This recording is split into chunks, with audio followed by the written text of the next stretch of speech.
great things about renovating in a team is you get to see who's got what it takes. And what makes a good renovator is, I guess there's two things. There's a willingness to do what it takes and problem-solving abilities. You're listening to the She Renovates podcast. You're listening to She Renovates, the podcast for women who want to renovate to create an income and a life they love.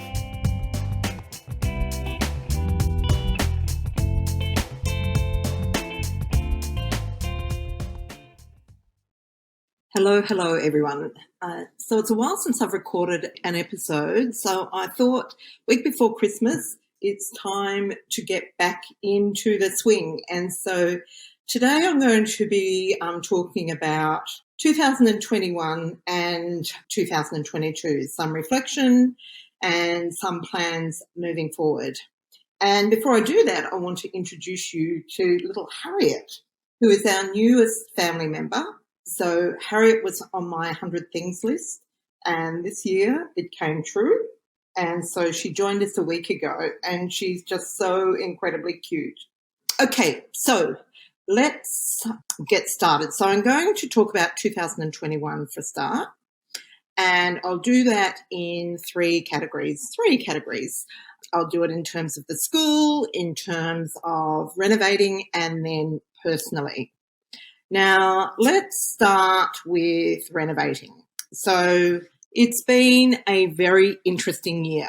And if on the face of it, it looks like that I've had a pretty ordinary year in some ways, but in other ways, it's been extraordinary. And I'll explain what I mean. So let's start with Newcastle. So the class project, we had some of our community contribute to a fund to do a project. My idea was that we do 2 projects a year and to use it as an opportunity for someone that doesn't have that much experience to get into the back end of a project and to see if the model worked. And so we bought a house in Newcastle using Judith Taylor, one of our buyer's agents. And the reason we bought in Newcastle is because we had a budget of around $1 million and that won't buy a house in Sydney. And so we bought that and got the plans together to get it renovated. And I have to say that it has been the most challenging project I have done for as long as I can remember. Well, the main reason is due to the impact of the COVID lockdowns on trades and materials. And the fact that we're in a regional area, I'm going to call it regional, even though it's a big city, and it's our first project there. So always on the first project, you're getting your team together. First thing, trades has probably been the most challenging. And basically what it's meant is it's just taken a lot more time. So, first thing, trying to get a builder, and we'd wait, 3 or 4 weeks for that person to turn up. As it turned out, the builder that we got only stuck around for a little while, so we had to find someone else. And it's been like that the whole way through. So finding, I guess, the builder, the plasterboarder, the roofer and the painter have all been very challenging and have taken a lot of time to source. But the flip side of that is we have developed a few new strategies for finding trades in those circumstances, and they have proved very effective. And we have built a strong project management team in the team that has been working with me to execute that project. Because it's taken so long and has been such like a big draw on my focus and resources, I've been really grateful to have such an incredible team to work with. Plus, it just makes it so much more fun. So we've had a lot of fun tooling backwards and forwards to Newcastle and I guess navigating our way through the challenges. Some of the things, well, basically it's been just getting people to do stuff and also getting materials. So one of the things that we discovered is that the property, the roof was disintegrating. The concrete tiles tend to have a limited life, and they were falling apart. This is something that didn't come up in the building report. I reckon we probably would have had 5 or 6 roofers look at it, and they all said the same thing. It was shot. And so then we thought, okay, well, we'll need to put a new roof on, and we're going to go with iron. At the time, I think it's filtering through now, there was no insulation in Newcastle, so I couldn't get roofing blanket. So what I ended up doing was sourcing it in Victoria, getting it brought up at great expense. And then when we got it up there, we discovered a roofer who specialises in concrete roofs, has a yard full of old concrete tiles to match, with existing. And so in the end, he was able to restore the roof and paint it. And so now it has a beautiful, what looks like a brand new tiled roof, but in reality, it's a restored roof with a 10-year warranty. So fantastic outcome, because thermally they're a lot better. The tiles are a lot better. And I just really like the idea of using existing rather than creating more waste, so more drag on the resources. And so it saved about half the cost of the new roof. We still had to put new gutters, replace the fascias. It was all, pretty shot, but that was done. We've held off and we'll go to market in the new year. We had to wait for the roofer to be able to do the job, and as there was a lot of bad weather, that was a bit hit and miss, but we'll be going to market towards the end of January. So one of the great things about renovating in a team is you get to see who's got what it takes. And I've just been so impressed with some of the renovators I've been working with. And what makes a good renovator is, I guess there's 2 things. There's a willingness to do what it takes, and I think that's the main thing actually, a willingness to do what it takes, and problem-solving abilities. And it's not like they know the answer to everything, but they just keep at it and keep, ringing people and researching until the answer pops up. And so having done that project with those people, I feel really confident about, if I was to get to do another project and I needed someone to manage it, I know who I'd go to because I've seen them in action and I've been really impressed. So there've been lots of good things that have come out of that project. The second project that we've had this year is the Dali Street project, which will be the longest renovation project in history. We almost did it. We were up to the kitchen, which is really the last thing to, well, I shouldn't just say kitchen. The whole project is joinery, really. And that was about to be installed when the contractor advised me that he was going broke. Now, that's something that's happened a lot during this year. COVID and the rising cost of building materials has had a very negative impact on contractors. So a lot of builders in particular would have a lot of fixed price contracts, and the price of materials would escalate, and they have got nowhere to go because their price is a fixed price.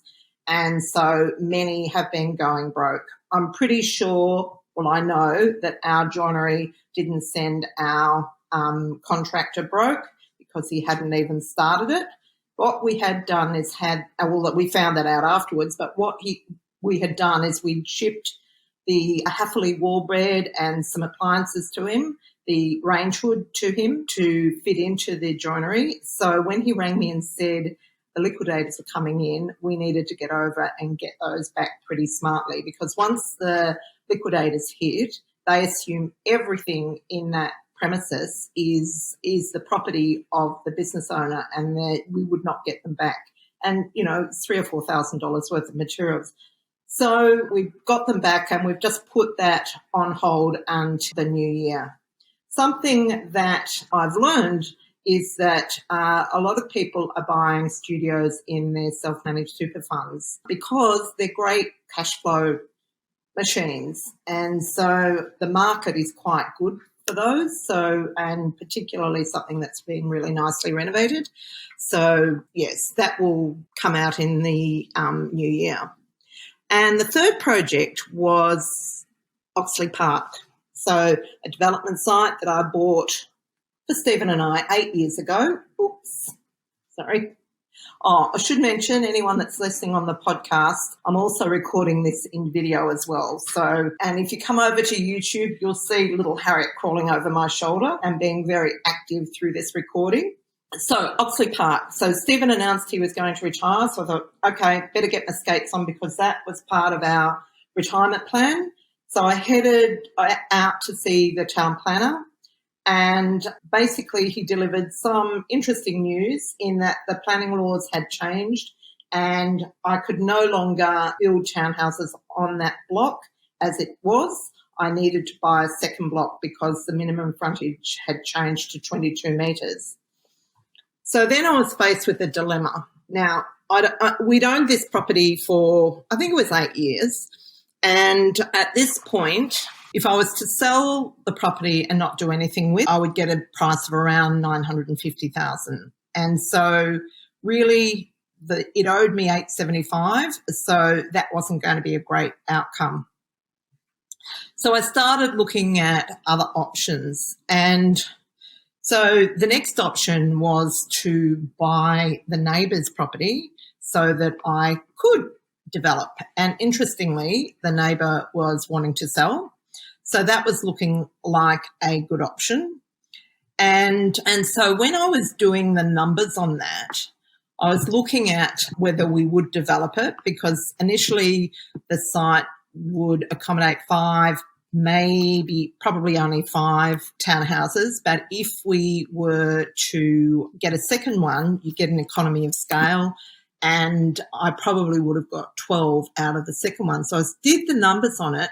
And with the rising costs in building materials, it was looking pretty borderline in terms of feasibility.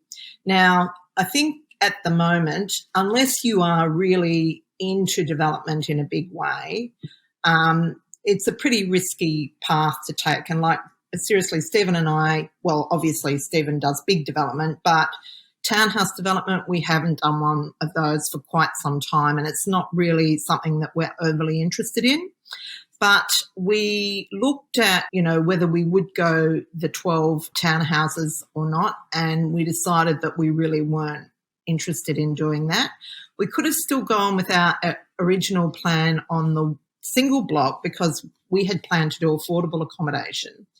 However, we wanted to divide it into townhouse lots to reduce the risk, so that one, we're not having the, like 15 or 20 studios in one building. That meant we didn't have to build a class 3 building, which has much higher building costs, and we didn't need to have an on-site manager.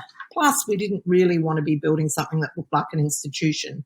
We wanted it to be modern and funky and personal for the person living there. Anyhow, so we started negotiating to buy the neighbour's property when we made the decision that we weren't going to develop it. We were just going to package it up and sell it on. And there was quite a decent profit to be made there. And so he'd already accepted an offer when I realised that if I extended the settlement period, I could actually not even have to get finance for it. And so that's what we did. And as a result, we made a $600,000 profit over and above the bit that I was going to make on the one we had.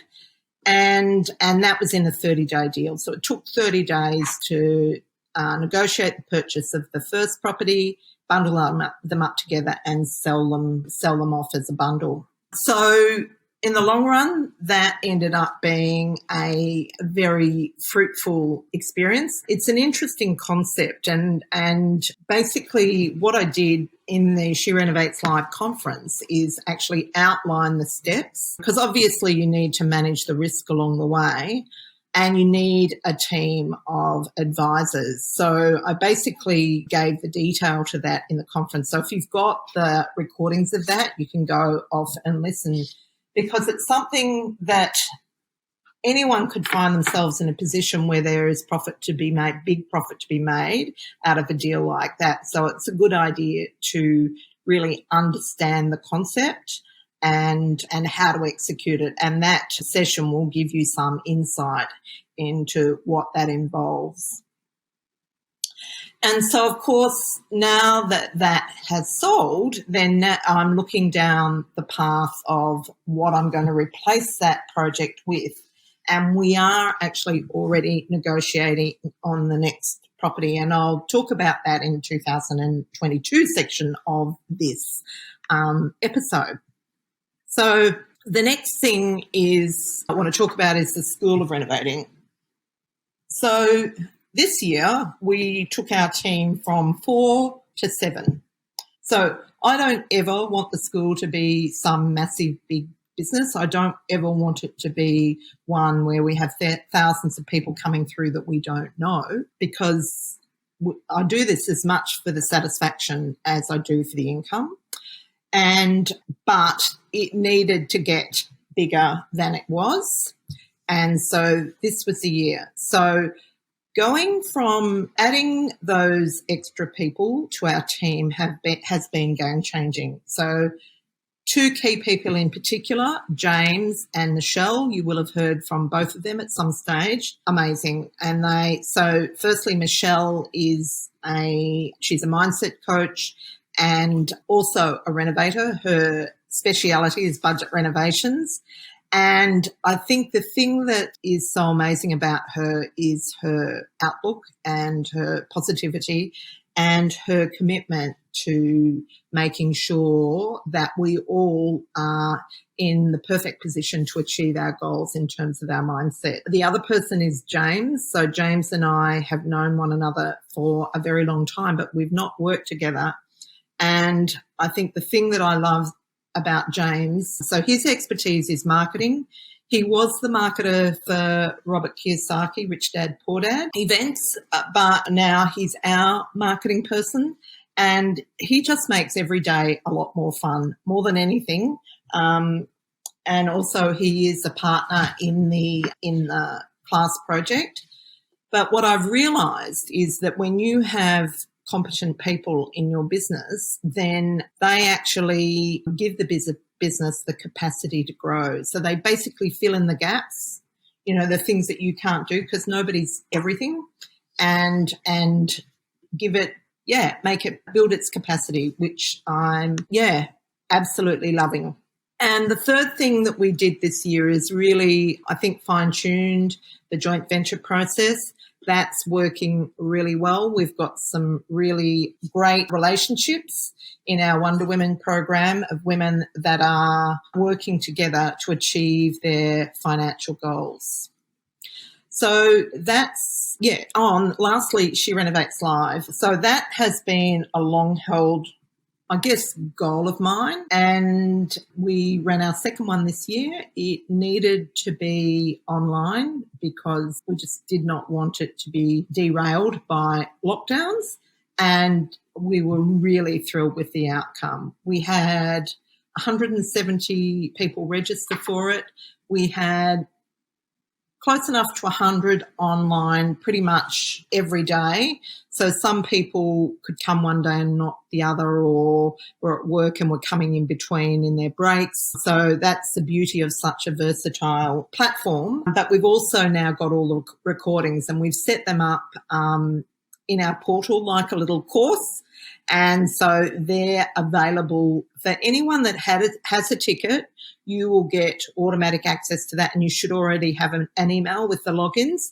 If you would like to have access to them, you just go to our website and you can purchase access for, I think it's $149. So amazing, amazing value. And basically what you'll get is a whole lot of case studies, trainings. We have everything from how to hack your facade to how to negotiate buying and selling property. Lots of sessions there. A lot of them are quite short so that you can consume them easily. And of course, I dealt up the detail on my $600,000 profit. So lots of insight into what's happening in renovating, and in particular, women renovating. So you'll meet if you get in there and have a look, you'll see lots of women doing amazing things with their renovating. Okay, so that's the school. So the next thing, on a personal level, it's just been not so good. So those of you who've been listening to the podcast for some time, you will know that I've always had a very close relationship to my mum. She's been in aged care for the last few years with dementia, and this year she took a big nosedive and has started her departure from this world. Her doctor rang me round June, I think, and suggested that I should come and see Mum because she felt that she was, not long for this world. And so I went through the quarantine process to fly to Victoria. I got the permit, flew to Victoria, went into quarantine so that I was able to spend a decent amount of time with her, and which was really good. And since then, she has continued to decline. At the moment, we know that she's probably got a couple, 2 to 3 months left. And so what I'm doing at the moment is spending as much time with her as I can.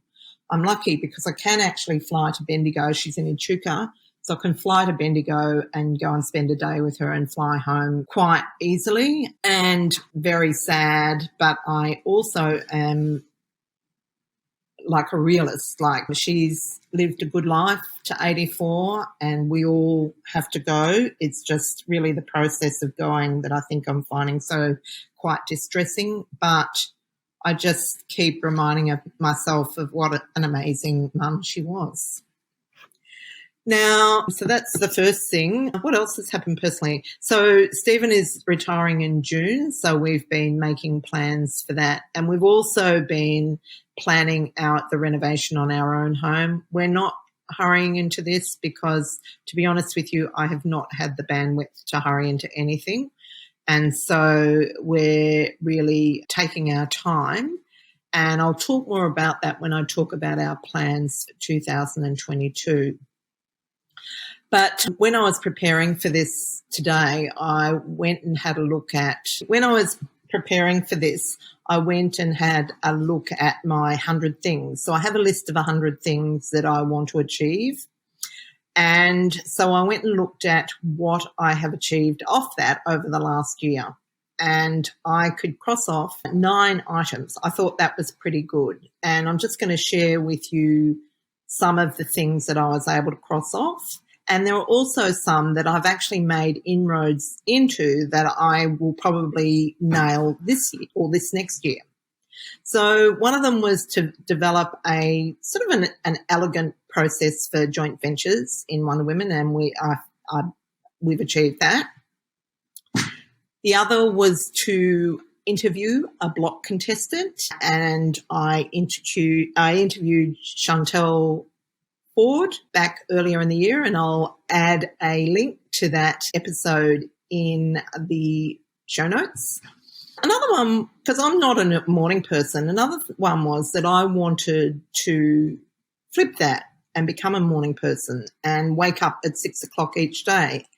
And that is something I've been able to achieve. So what we did, Stephen and I did, is we moved our bedroom to the top of the house to a light-filled room, so that I am woken up by the sunrise every morning, which has been amazing, and I've loved it. And so has Stephen, interestingly, because I did meet a little bit of resistance when I suggested that to him, but no, he's fully on board now. Another one was to have a puppy.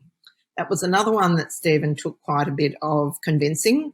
So, of course, I am quite an independent woman when making decisions, but I really feel with life decisions like that are going to impact both of our lives quite significantly, we need to both be on board with. And he eventually agreed, and he is as much in love with Harriet as I am. So that's been a story of success.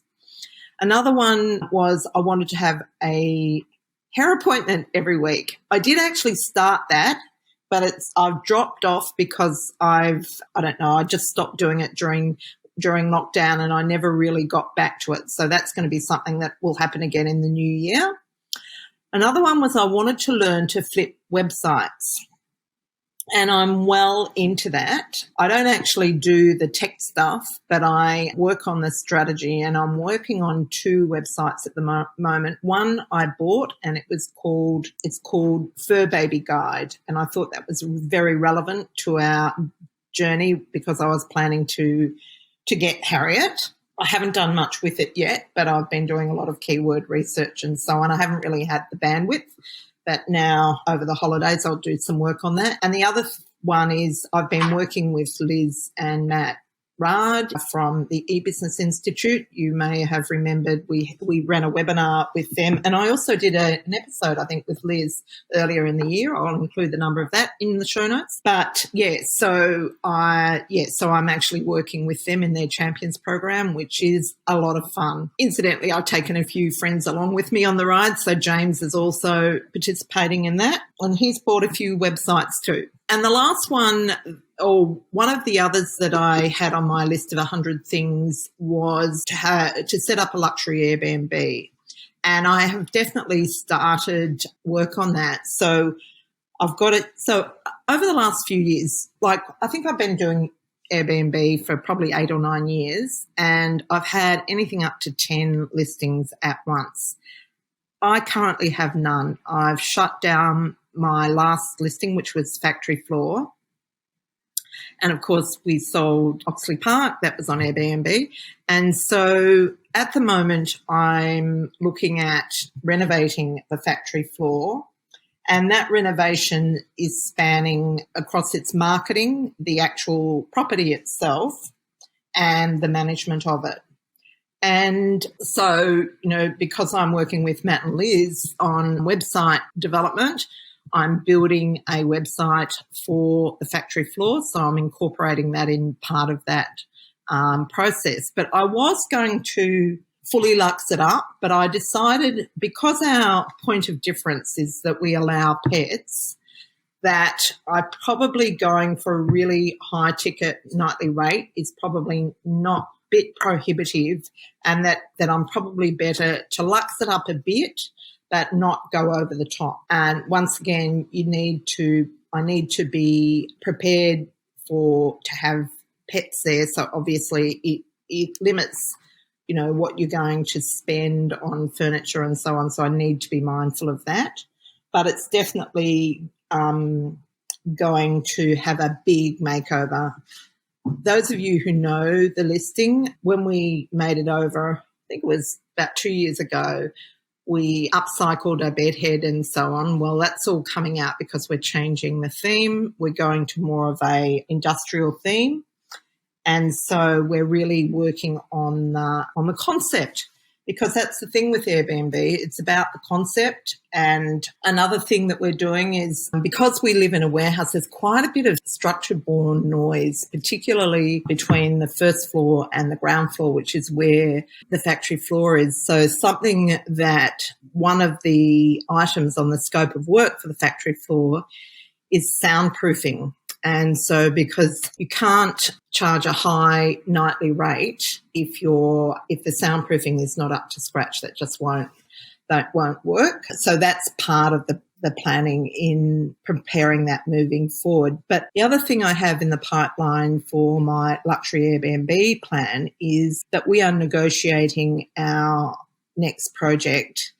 And I can't tell you too much about it because it's still happening, but basically we have met with the owners of a historic building in a town that I grew up in country Victoria. And it requires a lot of restorative work. Part of it's in pretty bad condition. But our plan is to convert it into a mini Airbnb hotel. So basically with 3 or 4 suites and having them each have a different theme.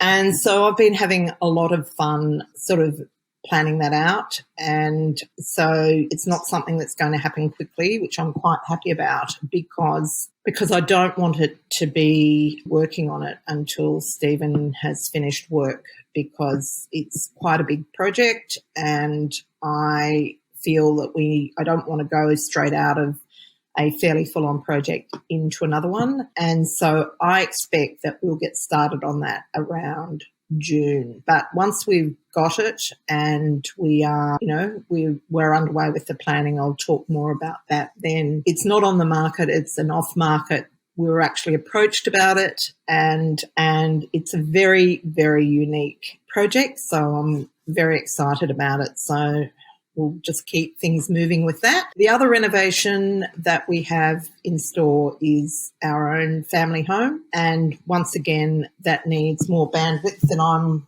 willing to contribute. Well, I'm probably okay now. So the other project that we have on our doorstep is our family home, and that's moving along. It's moving along slowly, but that's fine. When it's your family home, you don't want it to move along too quickly because you change your mind as you go along and you want to make sure that you get the best plan possible. The other thing that I had on my 100 things, my list of 100 things, is I want another grandchild. Now, you might think that's crazy to put that on my list because I have no power over it. However, I'm a great believer in putting what you want out into the new universe, and it has worked. So Hannah and Ed have told us that they're having their first baby in June and they're having a little girl. And so we are very excited about that. So we're also excited that with Stephen not working, we're going to be freer to travel and spend some time helping out and so on. And, of course, the other plan for 2022, which is something that I've tried to do for a few years but never really achieved it, is that I'm probably not going to be doing any flips. Well, not where I'm the driver, because my husband and our accountant actually staged an intervention late this year because I was so consumed with the class project that basically they set up a facility in our relationships that I need to get their input before I agree to taking on a project, because personally I'm an automatic yes. It's just the way I am. And unfortunately, it's something that I don't regulate very well. And so in order for me to have the life I want, I need to be a little bit less busy.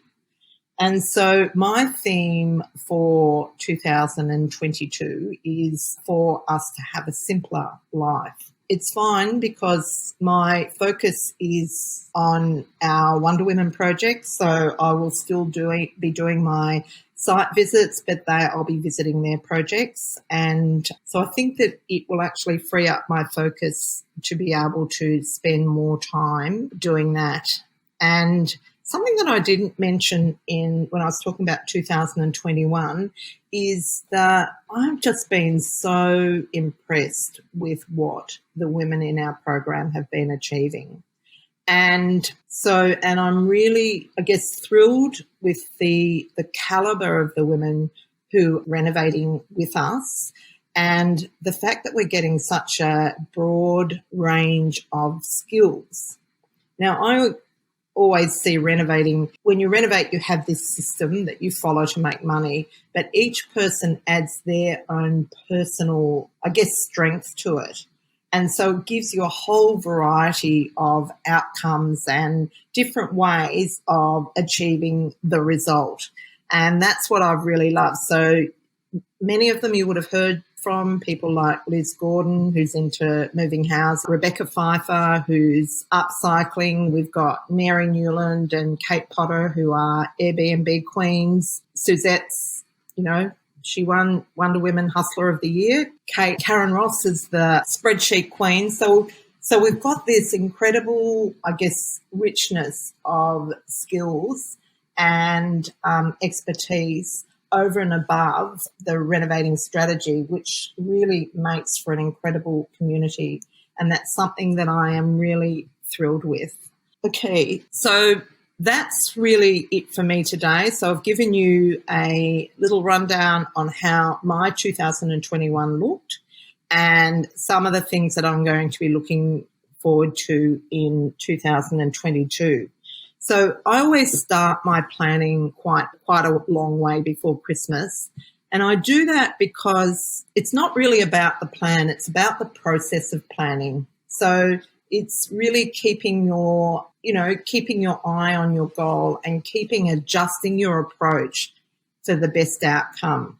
Now, if you haven't got your plan ready to launch in 2022, I want to let you know that we're running a little online workshop in order to help you do that. Basically, it's called Create Your Personal Action Plan to Renovate for Profit in 2022. So basically, if you've been thinking about renovating and creating beautiful rooms as your happy place, but you still haven't really had the confidence to make your move, then that's what this workshop's about. It's about you getting your first 50 to 100,000 profit under your belt in the next 12 months, or in the bank, I should say. And so the most common frustration I hear is, I just don't know where to start. So I'm going to tell you exactly where you need to start. And the other things I'll be covering is basically putting together a strategy for your first renovation, how you can still make an excellent profit in the current market. I think some people get freaked out by the way the market, bends and flexes, but that's pretty much the nature of the beast. And identifying the best area and the best property for you, how to buy in this market at a price that you can renovate and sell to make a profit, the secret to lining up reliable trade teams so you don't have to do all the work yourself, very important, how to make the hundreds of decisions that you need to make, especially when choosing materials, and lots more. So if you want to get started in 2022 and really hit the ground running, then this is a great event for you, and I'd love to see you there. Oh, and plus so it's an interactive workshop. It is online, but it is interactive, so you can unmute yourself and talk, which is always good. And also we'll have a little competition during the session, and you can win a Temple & Webster gift card. So that's it. So I'll include the link in the show notes, and we look forward to seeing you there. That's it from me for today. So I hope you enjoyed this episode, and I'd love to hear what plans you've been thinking about for your renovating in 2022. On that note, take care, and Harriet says goodbye too, and we'll see you next week. If you want to meet up with a group of savvy renovating, I shouldn't say it's all women because it's not, but savvy renovators, I'll say, come over and join She Renovates. It's completely free Facebook group, and it is growing at the rate of knots. We hit 1,000 members just recently, and now it seems to have picked up momentum. And so they are all savvy renovating women and men that are working their little hearts out to live a better life through renovating.